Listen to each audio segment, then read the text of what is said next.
Okay, we're back for another walk around the shop. I'm gonna, instead of calling it our 15-minute walk through the shop, I'm gonna call it this week in the shop. So this week in the shop, we got a bunch of stuff done. The paint department knocked out a bunch of stuff that you'll see later in the video.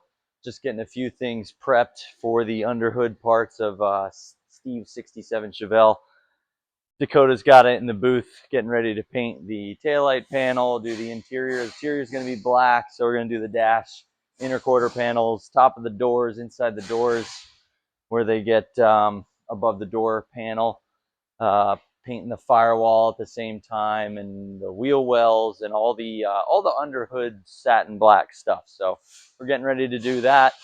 It's currently Thursday. That should be wrapped up to be sprayed on Monday. We work on a 410 schedule here. So the guys work Monday through Thursday, 7 to 5:30. Gives them a Friday off every week. All right, Holly's truck. Brian here has been getting the body straightened. Yes, these panels were new. No, they're never perfect out of the box, but they're nice. So Brian's just going ahead and getting the panels dialed in. The truck's going to be black, so we're definitely going to want it to be straight, not a wavy mess like it used to be. But give it a couple weeks, we'll get some polyester primer down on her, and she'll be looking nice.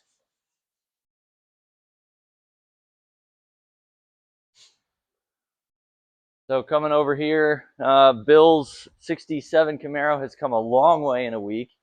Got the spoiler on, got the taillight gaskets in. We got all the panels hung, well, 95% of the panels. Got the doors hung. Got the carbon fiber door handles in. Just really starting to look like a car now. It's nice to, after months and months and months of seeing this car apart, it's nice to see it together.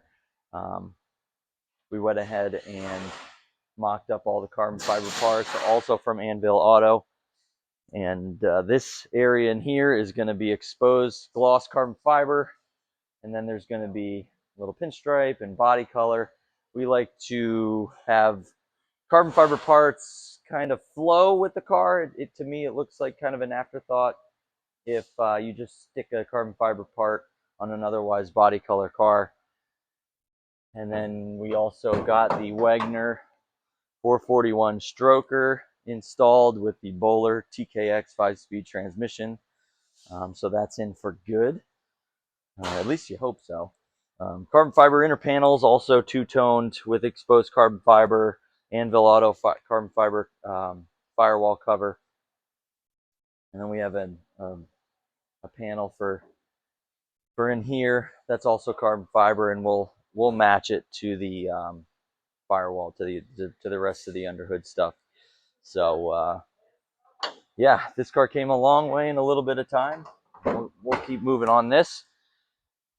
We got Rick's did a little shuffling of the metal fabrication area. Rick's 92 Chevy C1500.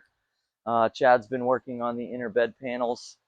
Whipped these into shape last week. Just getting ready to figure out where the wheel tubs. We got some big wheel tubs going in here, fabricated wheel tubs.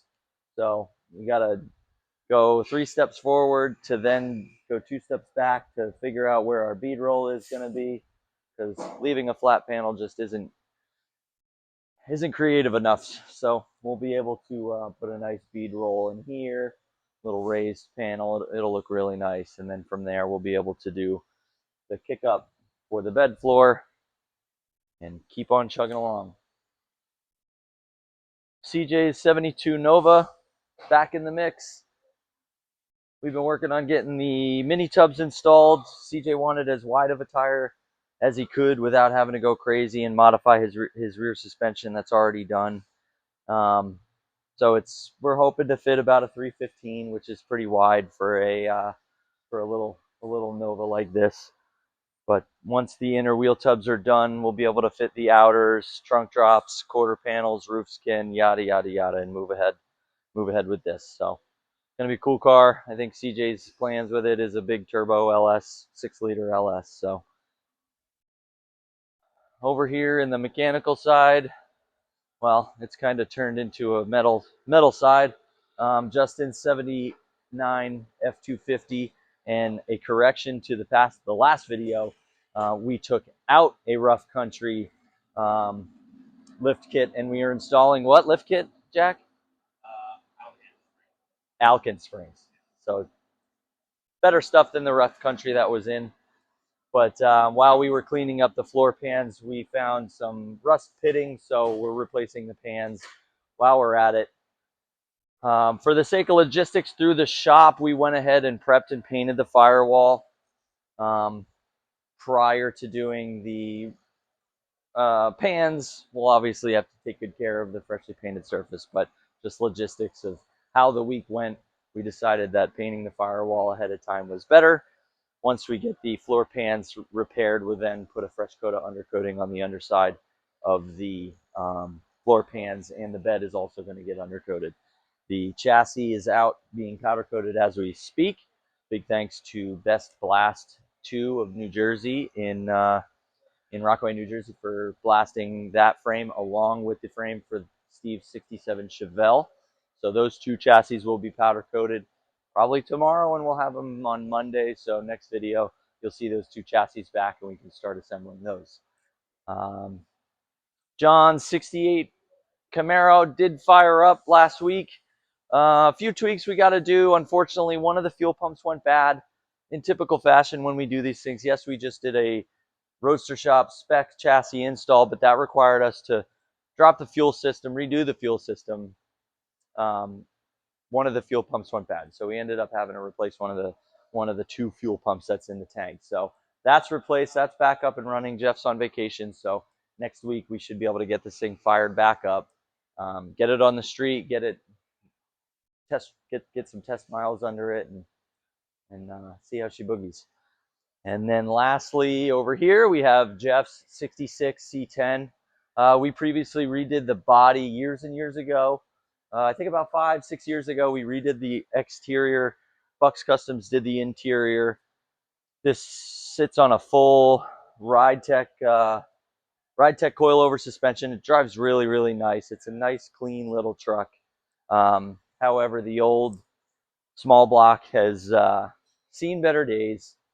So we are installing just a little 5.3 LS, but we wanted to make it look old, so we gave it the full retro theme with the old school carbureted looking intake, tins with the it hides the coils, all that fun stuff. So this is going to be a neat little truck. It's going to be even more reliable than it was for Jeff, and he'll be able to get in it, and I'm sure it'll turn the tires a little bit. So that's pretty much what we got done this week, and see you next time.